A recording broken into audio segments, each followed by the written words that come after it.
Greetings, brothers and sisters. My name is Brother Joel Roberts, and today I want to share a little teaching video with you guys today about the sinful lady that anointed Jesus' feet.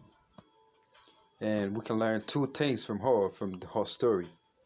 And I'm going to be reading from the NIV Bible, so the words are a little bit different, but we still going to grab the concept of the story.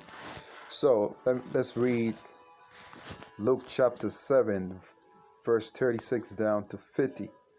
Verse 36. When one of the Pharisees invited Jesus to have dinner with him, he went to the Pharisee house and reclined at the table.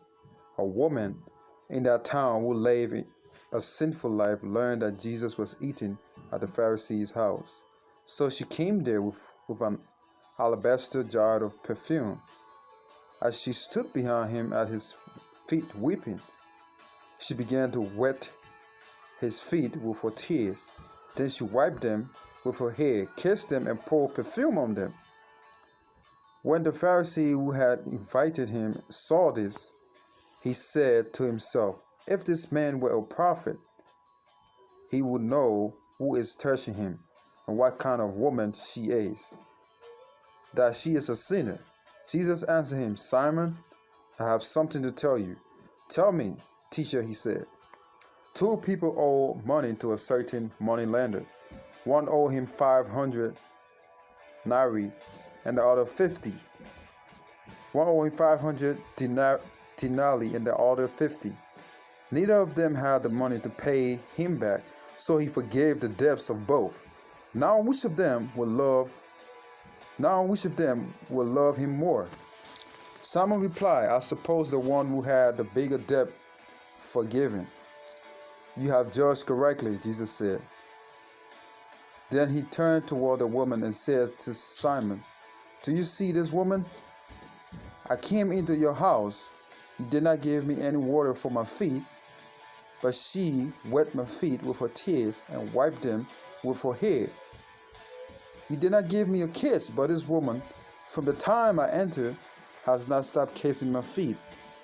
You did not put oil on my head, but she has poured perfume on my feet.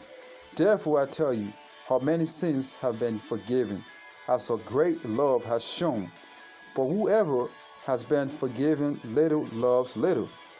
Then Jesus said to her, "Your sins are forgiven." The other guests began to say among themselves, "Who is this who even forgives sins?" Jesus said to the woman, "Your faith has saved you. Go in peace." So there's two things we can learn from this lady's story, right? First of all, she had great faith. She really believed Jesus was the Son of God. She really believed Jesus was the Word in the flesh, was the King of glory, the King of kings and Lord of lords. She really believed that Jesus could forgive her sins and set her free. And she had love in her heart, and she went to the embodiment of love and showed love to God in the flesh. And what happened? God showed her great love and set her free and forgave her sin. And he said, "Your faith has set you free. Your faith has saved you. Go in peace." So it's important that we have faith in God. Without faith, you cannot achieve anything in this world, and you cannot get anything from heaven. So faith is very important, and love as well, because love is the greatest force in this world. And we ought to love each other as Christ loved the church, and we have to love God above everything and anything else. So this is coming from Brother Joel Roberts, and it's all love from this end, and hate don't reside in this heart. I love you unconditionally. Stay blessed, stay encouraged, and keep on fighting in these last days. And let us learn from this lady that had great faith and great love for God, and she demonstrated it to everyone. So let's show love for God and love for people. I love you all. Stay blessed, stay encouraged, and keep on fighting.